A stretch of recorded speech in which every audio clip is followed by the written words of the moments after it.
had lots of fun though with the different things that we've been up to. It's a shame that we've got to end here, but hopefully that you'll enjoy today. Again, we've got crafts and different fun and activities. We've got a memory verse, a song, and then of course that drama to look forward to. So keep in tune to what we're doing here, and we look forward for the final time to see you on the Zoom call a little bit later on. We look forward to that. See you later. Good morning. Francesca Moneypenny here again. I'm still investigating this case of Jesus, you know.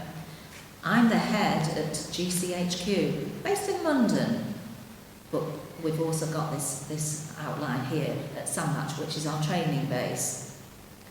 I send agents all over the world, Moscow in Russia, Washington in America, or Beijing in China, checking out things, finding out things.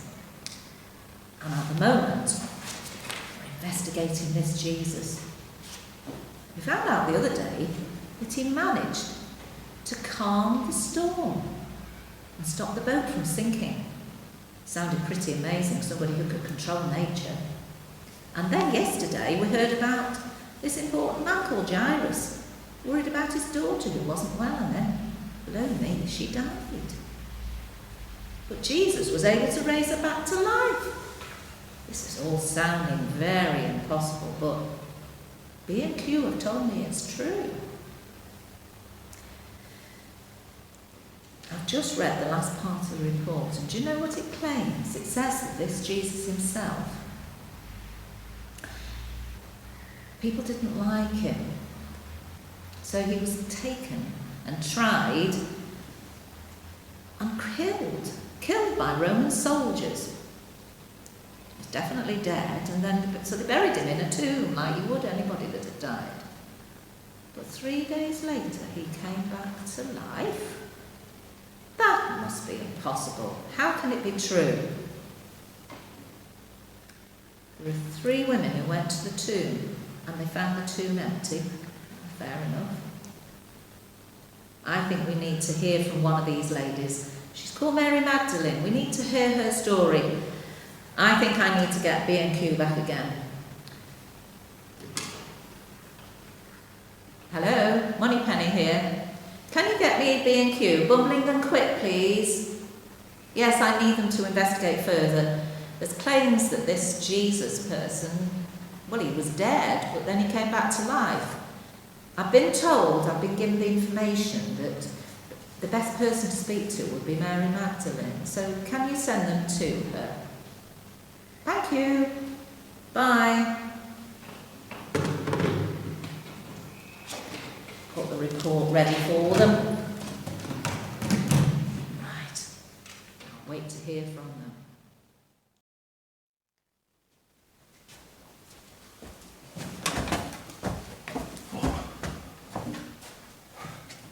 This kid's pie, great, isn't it? Brilliant. Brilliant. Really, really good. Oh, yes. Bumbling? I'm bumbling. Yeah. I try not to. Yeah, but I'm quick. Fast. Yeah, quick, yeah. Oh, B&Q. Yes! I know where you are now. And we've got the thing from Francesca Moneypenny again. FMP. Yes. I'm getting to grips with this file, aren't I? And we've got Top secret. I like these. What we're doing today then? we're speaking to Mary Magdalene. Name rings a bell. Mary Magdalene? Yeah, plays musical instruments or something. I've heard about her. She's trouble. No, Mary Magdalene. Mary Magdalene. Yeah, she was with Jesus when they went to the she went to the tomb. Dodgy. Yeah. And there was someone had died. The Jesus had died and he'd come back to life. Yes. Really? Yes, that's what she said. He'd come back to life. She thought she was speaking to the gardener who was probably planting something or I don't know. And it was actually Jesus. Really? Yes. So we need to find out about Jesus through Mary Magdalene. Yeah. And did he really come back to life? No. Yeah. I think so. That's what she said anyway. We need to So we find need out. to interrogate her, don't we? No interrogation. No interrogation? We don't interrogate. No. We interview them. Yes. It's all coming back now. It's all So coming we back interview now. them. Yes. And we need the help of the children. Children. The... Cauldron. Children. Kids. K-I-D-S.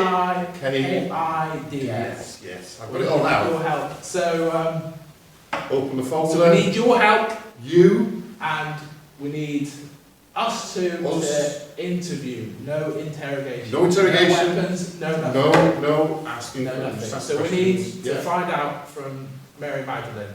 Got it. Show. What does she look like? We'll go and ask. Pull out. Yeah, keep it safe. Okay. Let's go.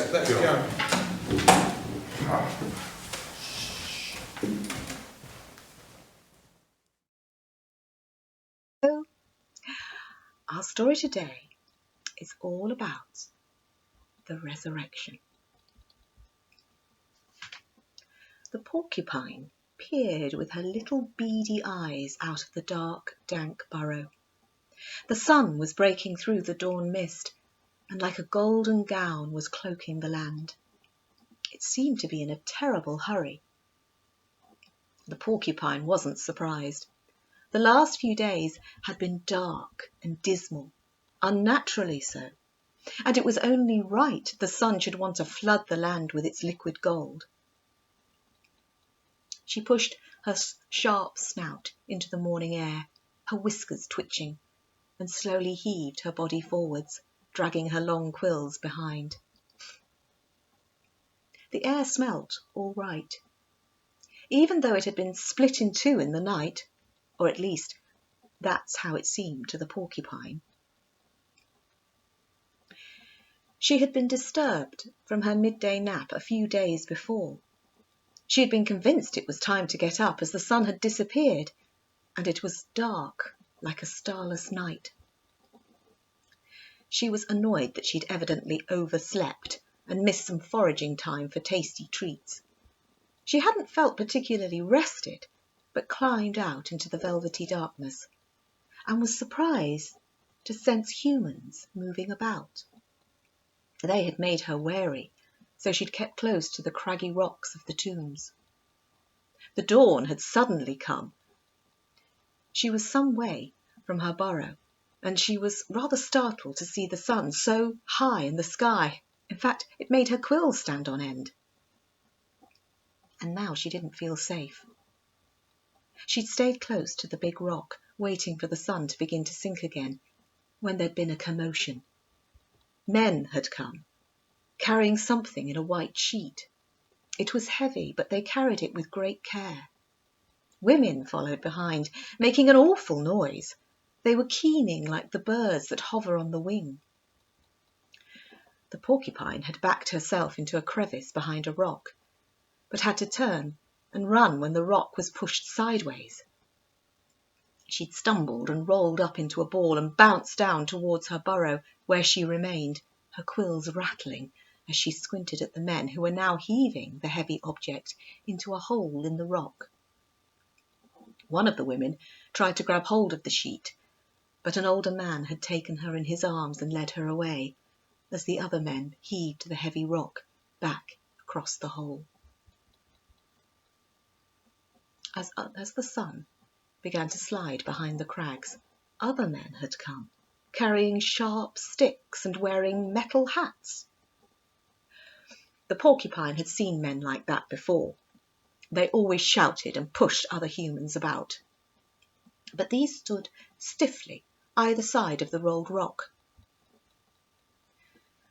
The day had been very short, or so it seemed, and the night was quiet. As the sun rose, as it always did, to the porcupine's relief, the next morning she returned to her burrow and slept soundly. Nothing woke her. All was quiet. By the time she rose for her nighttime forage, The men with the metal hats were half lying in front of the rock, sharing some tasty treats. The porcupine thought it wise to forage away from the men. She knew of some of her kind being trapped in nets and eaten by humans, and those sticks looked dangerous. The pickings were not so rich where she snuffled and pushed her snout into crevices, but she was safe. Or so she thought. Suddenly, there was an almighty rumbling, and the ground began to heave and shake. A great flash of light that seemed to cut the air in two lit the tombs and rocks so brightly the porcupine thrust her head into the damp earth, but even the dark of the soil could not blot out the light. She pulled her head free, just in time to see the men running down the path, leaving their sticks behind, as a great glowing bird with a human body alighted on the ridge above the rolled rock. The rock slid away from the hole as if it were greased, allowing an even brighter light that seemed to dip and rise like a golden murmuration to flood out of the cavern where the heavy object in the white sheet had been laid. As the porcupine shook out her quills in the pale dawn light, she could see the rock was still rolled from the cavernous hole, and the sticks the men had dropped were lying close by. A woman, then two more appeared on the ridge, silhouetted by the hastening sun. They dropped down to the rock and gazed at the hole. Two of the women let out a little shriek and clambered back onto the ridge and disappeared. The other didn't move. The bird with the human body alighted on the rock. The porcupine almost didn't notice it, as it had come without light this time, but nevertheless seemed to glow. It made human words to the woman, who staggered back a little before slowly edging towards the cavern. She came back out, clutching the white sheet, then fell to the ground, making that keening noise the porcupine had heard a few days before. As she rocked to and fro, a man approached her. He had the same glow as the bird with the human body, but no wings. He spoke to the woman, who let out a cry. She scrambled to her feet and tried to grab the man, but he held up his hand and said some more words, none of which the porcupine could understand, of course. And she stepped back, as if not wanting to leave the man, but turned and clambered up the ridge and was away.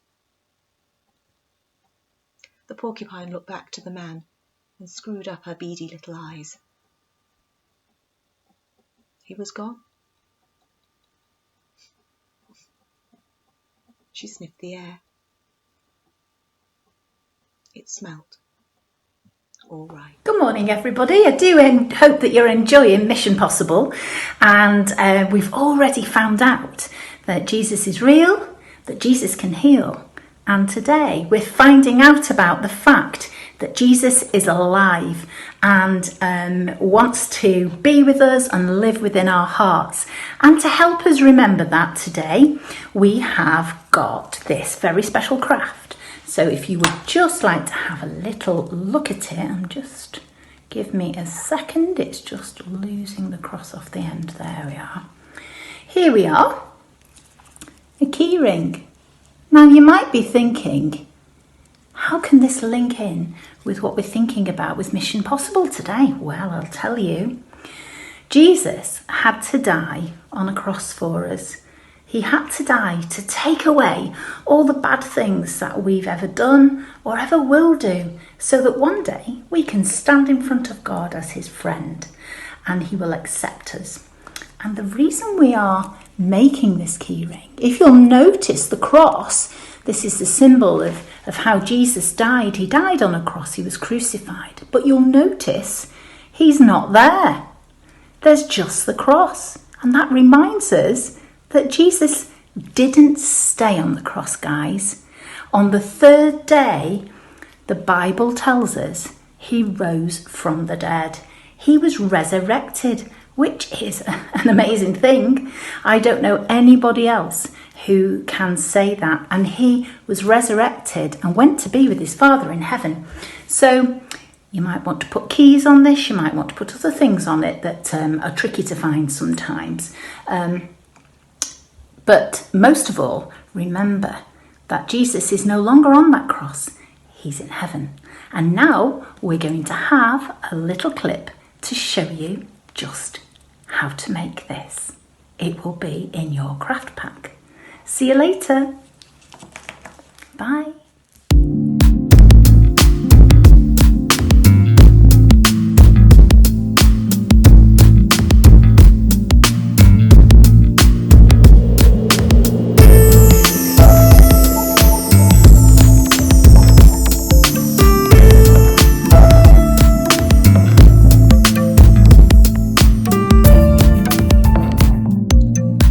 So for this next craft, you should have in your packs something like this. Now then, if you're good at literacy, you'll know what that says. Possibly. Does look a bit strange, doesn't it?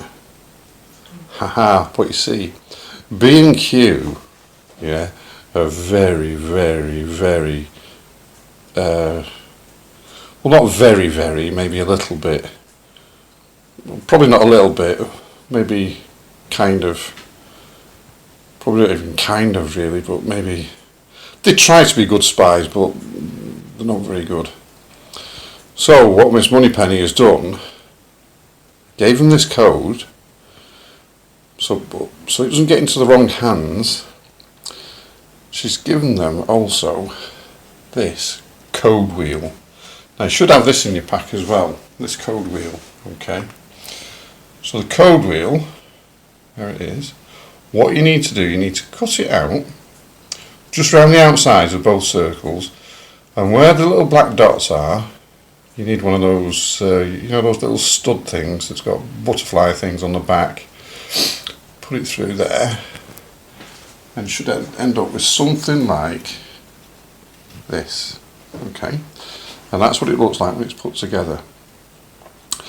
However, that still doesn't give you the know-how to work out the code, okay?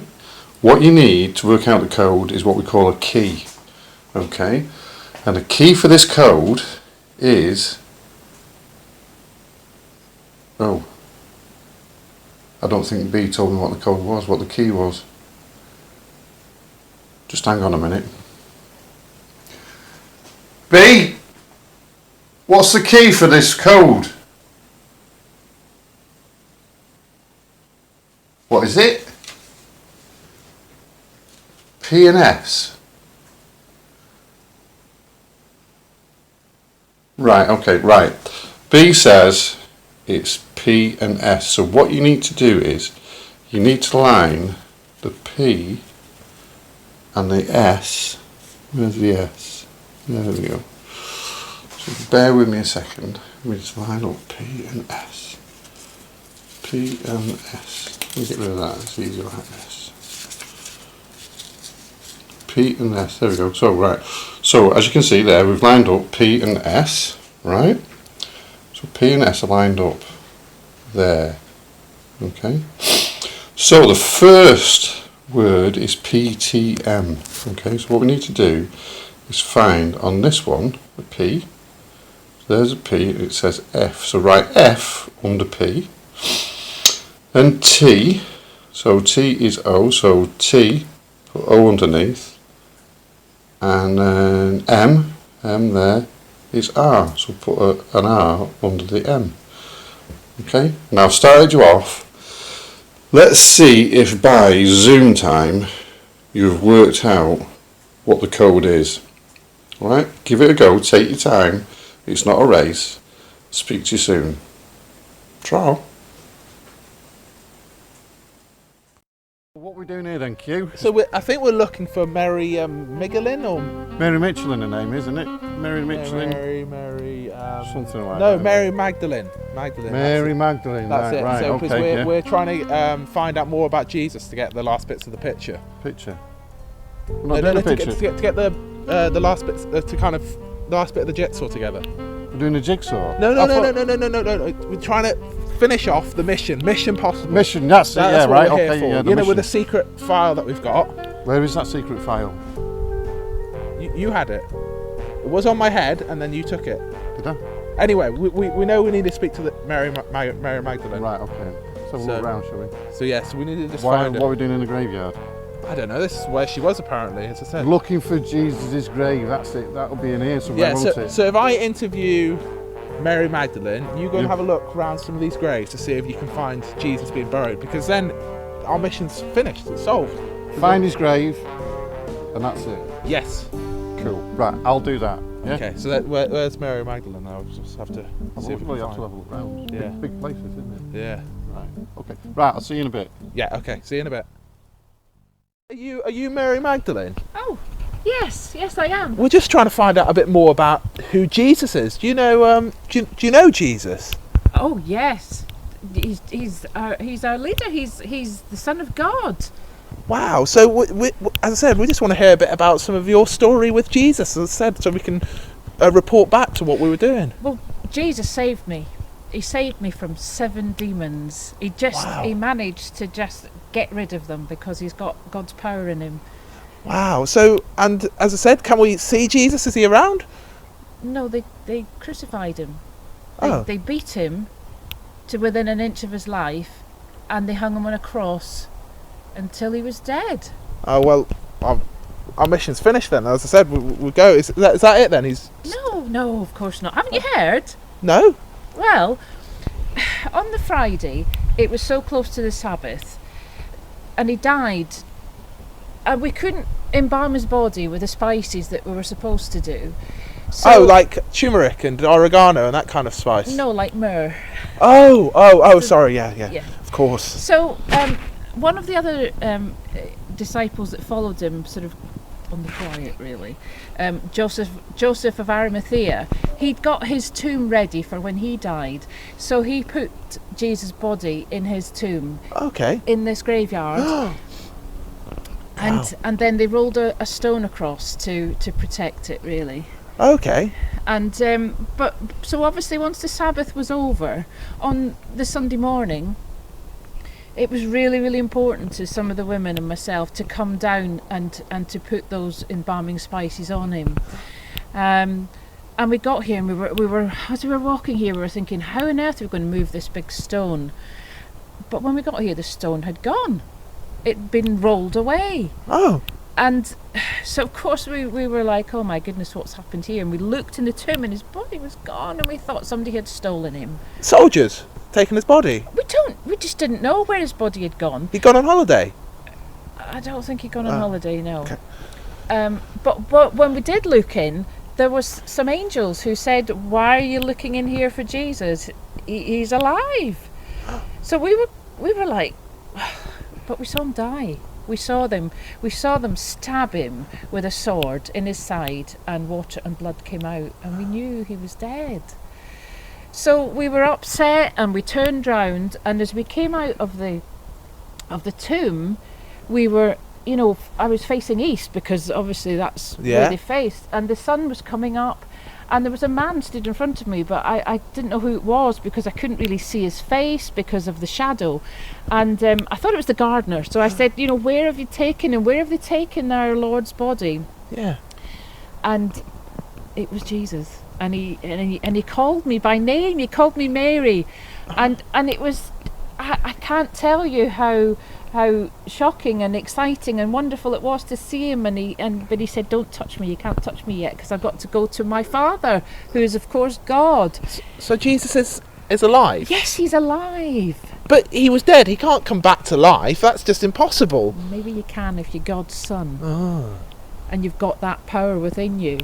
So there he was, and I can't tell you how happy I was.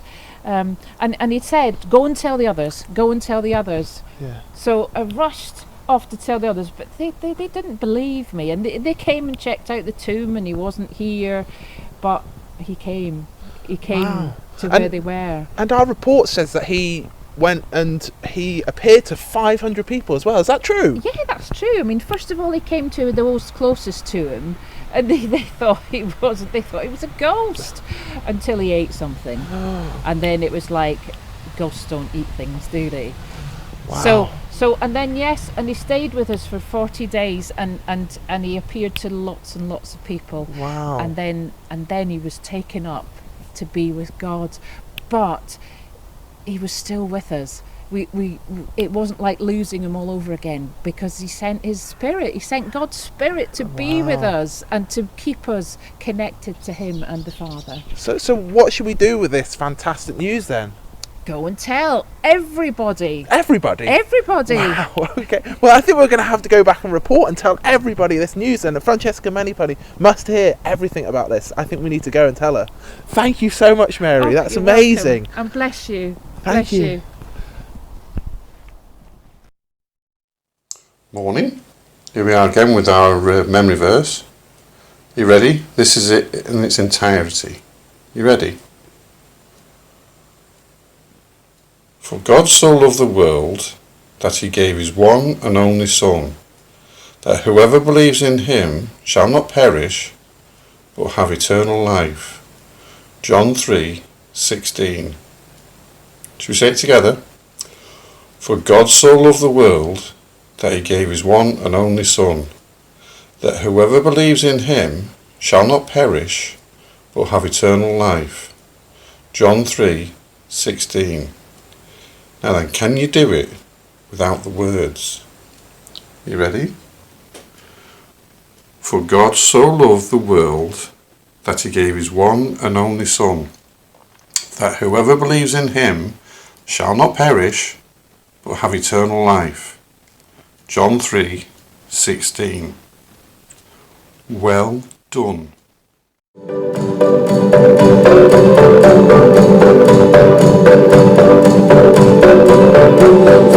Searching for an answer, a ray of hope in a hopeless world. Who can we turn to? Where is our rescue? There is someone, he's the answer. He's the light and he'll light the way. His name is Jesus, and he came to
to me.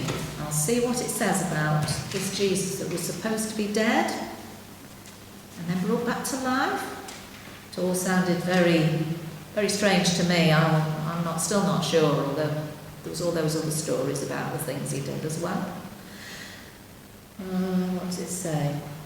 They met this Mary Magdalene, and she said that she went to the tomb where the dead body had been placed after Jesus had died.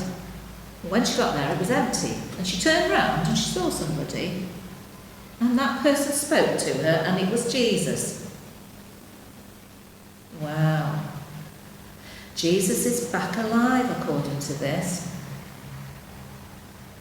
And he wants us to change ourselves, our lives. He can change us. I wonder what difference knowing Jesus means to people. I wonder whether he could change me. I'll put the report for safekeeping.